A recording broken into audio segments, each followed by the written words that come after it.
আসসালামু আলাইকুম, শিবলি এগেইন। চলেন দেখে নিই এ কতভাবে উচ্চারণ করা যায়। এখানে আমরা দেখতে পাচ্ছি 10 in English.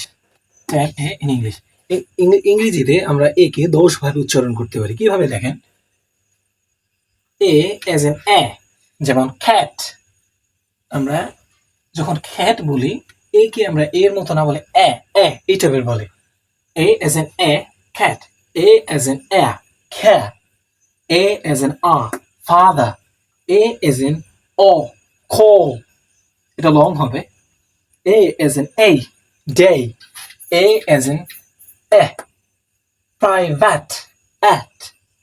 A as in a, যেমন an, বা, না। A as in a, যেমন any.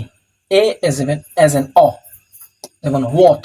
এই একটা উদাহরণ একবারই আছে, শুধু what এর মধ্যেই অ উচ্চারণটা আছে, আর কোথাও নেই। আর এ হচ্ছে সাইলেন্ট। কিছু কিছু শব্দ আছে যেখানে এ সাইলেন্ট থাকে, সেটা হচ্ছে এমন একটা শব্দ, যেমন বেসিকলি। আমরা অনেকে বলি বেসিক্যালি, আমিও এক সময় বলতাম, কিন্তু এটা ঠিক না। বেসিকলি। আরেকটা হচ্ছে সেপারেটলি। আমরা বলি সেপারেটলি, নট সেপারেটলি।